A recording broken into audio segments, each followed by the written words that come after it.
Hey, meanwhile in Broomtown, we're going to transfer some tomatoes today. I had another video showing planting these different heirloom varieties, and it's been about a month. I planted them on the 28th of February, and today's the 24th of March. I was trying to remember if it was actually the 24th. Anyway, we're going to move these around. I've got help today from the farm manager. And let's get started. Okay, it's transfer day on these tomatoes. It's actually probably transfer day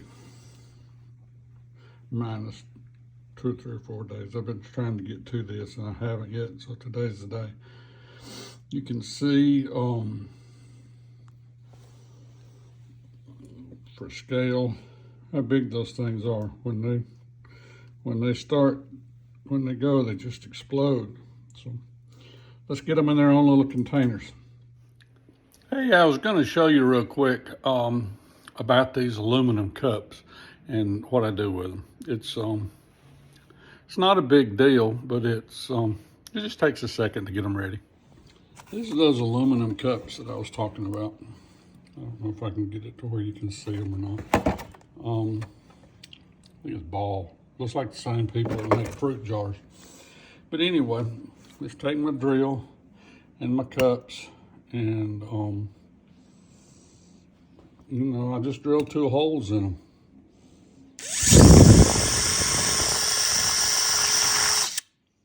And that's it. Anyhow, that's all there is to it. No big deal. I just take them and drill 2 holes for, so the plants can drain.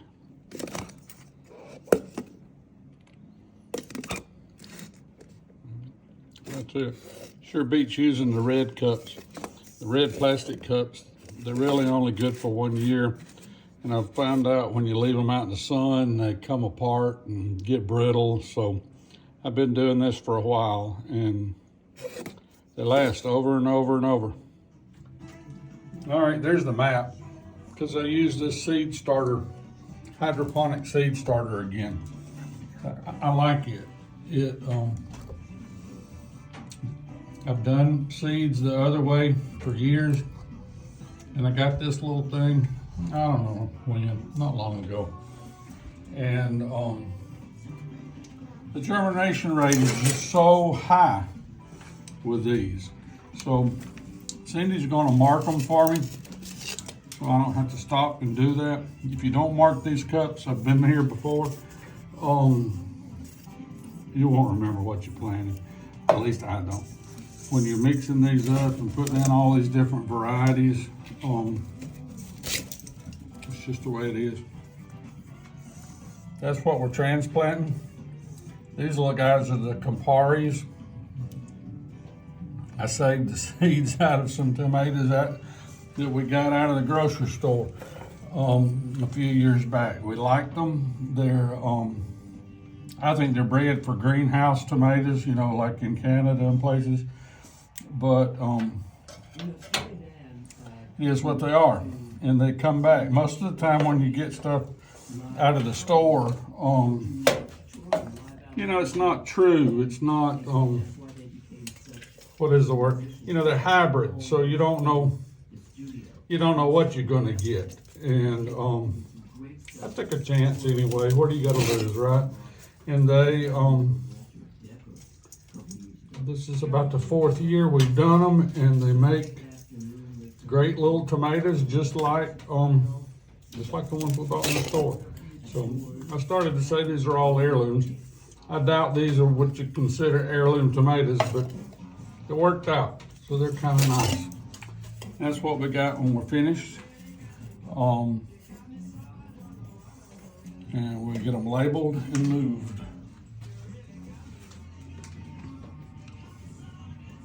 I'll do a few of these so you can watch. Like I said, I put 2 seeds in every hole. And I haven't looked a great deal, but I think every one of them, but at least most of them, came up with 2 seeds. So that's a pretty good germination rate. They do good, they're healthy. They're just great little transplants. I'll let them ride in these cups for, well, until it's ready to plant. Where I'm at, the last day frost is right around April Fool's Day. So I know I won't put them out then. What I've learned is it doesn't really do any good to put them out early, because they the soil temperature is what dictates whether they'll come up and thrive. I've planted them early and covered them and done all that kind of crap, and I don't think it doesn't speed it up at all as far as when you get the tomato. Look at the red. I know, aren't those amazing? It just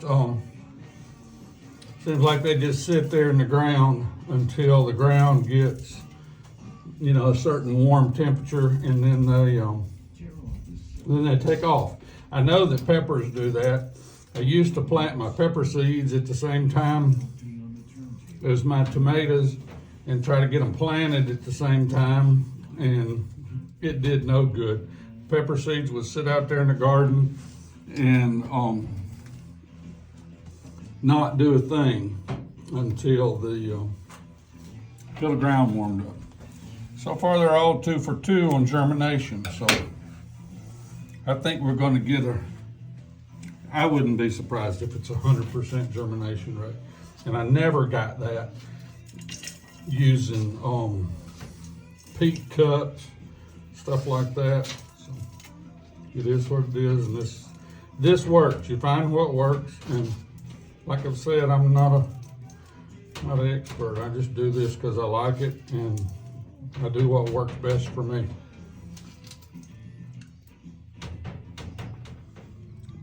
All right, the next variety, it looks like Sunrise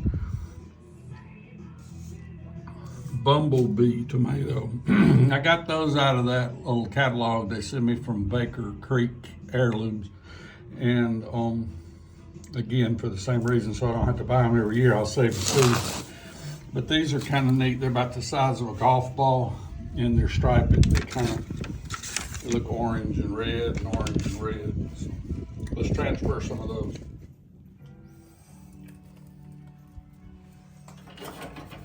All right, you can see we're still 2 for 2.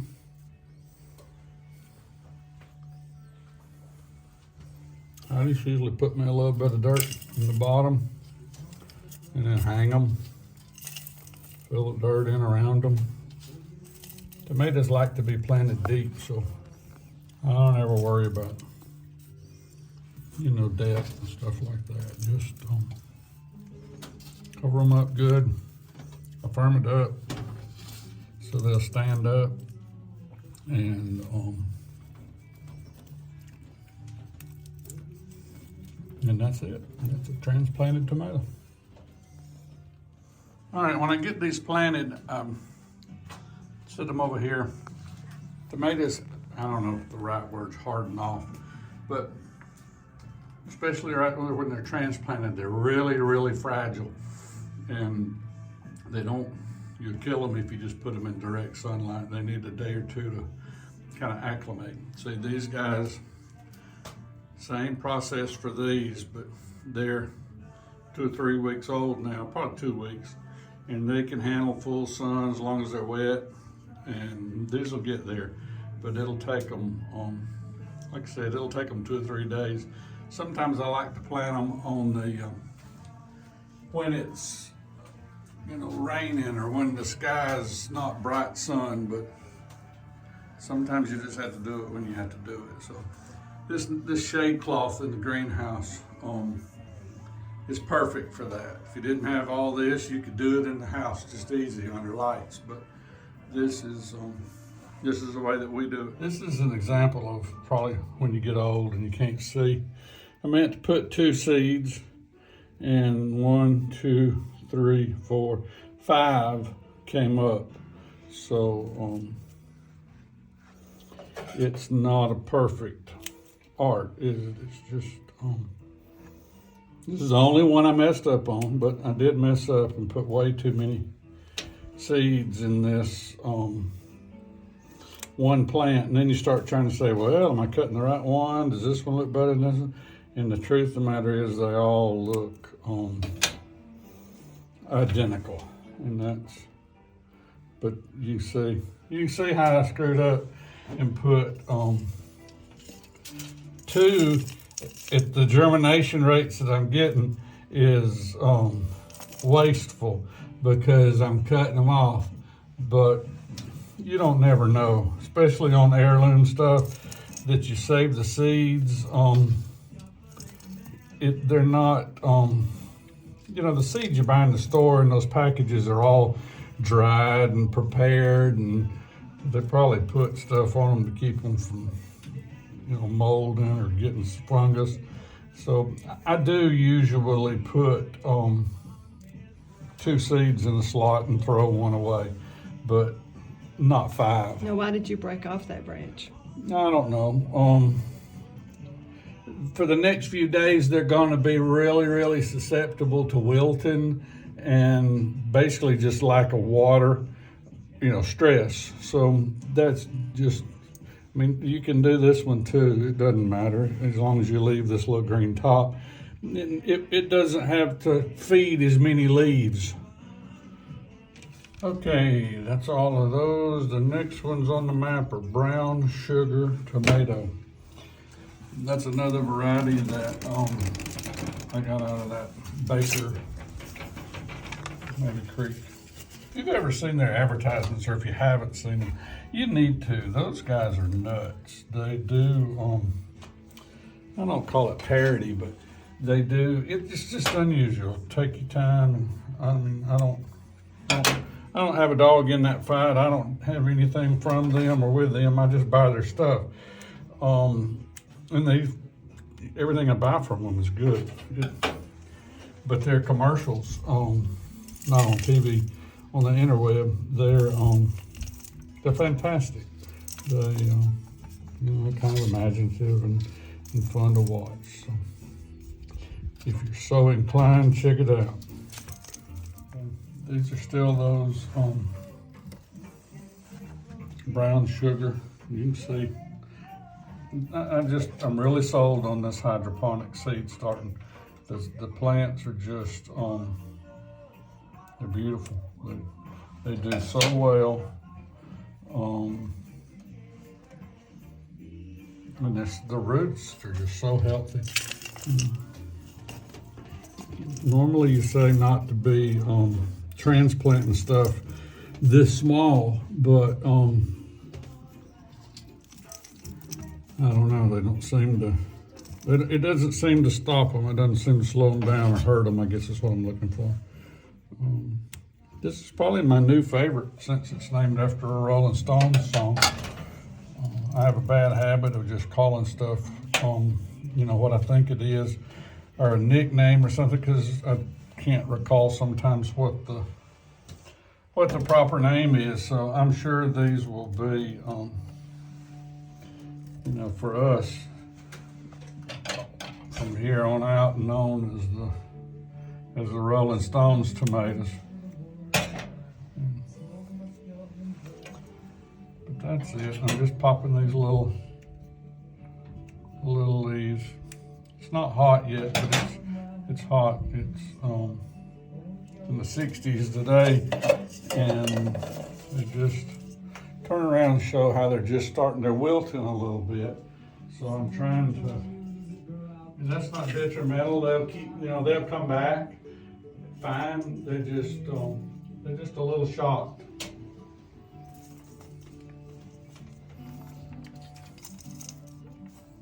All right, these next ones, the last ones on the list today, are funny name, buttermilk. It's got a longer name. It's like buttermilk, bug tussle, some kind of stuff.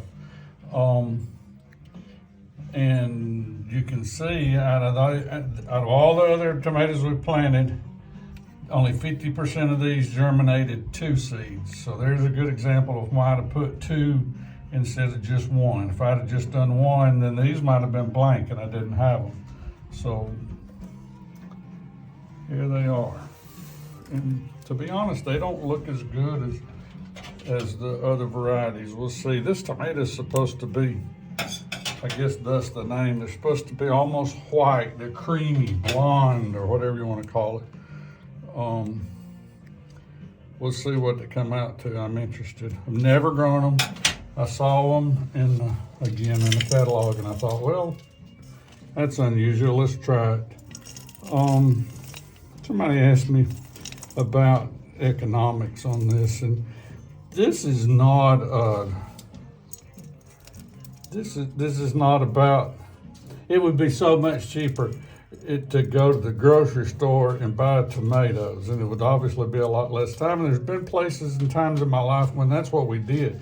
We were running businesses, and Cindy was teaching school, and kid was in all kind of activities, and we didn't have time. I always kept seeds, and like I said, I've kept them in the freezer. But I didn't do this every year. But since we've retired, I do it for a couple of reasons. I enjoy it. It's it's not a Keynesian economic project, or Adam Smith would say, this is not the best use of free flow of capital. But I don't care. At some point, you got to do things you like. And like I said in other videos, this is not the main reason that I do this, and the only reason I do these videos is, the kids live so far away, they don't get to have this. They don't. I learned and practiced and did all this with my grandparents 55 years ago, and they did it because there wasn't a Home Depot. If they wanted tomatoes, they saved the seeds, and they grew tomatoes every year. It wasn't just tomatoes, it was other stuff too. But that's how I want the ones in my family, and vicariously, I suppose, people that watch the videos to learn. You don't have to do it, but you need to know how.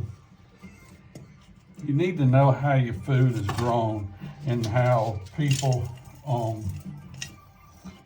operated before mass marketing of food, or I don't know marketing, but mass production of food. Is mass production of food better?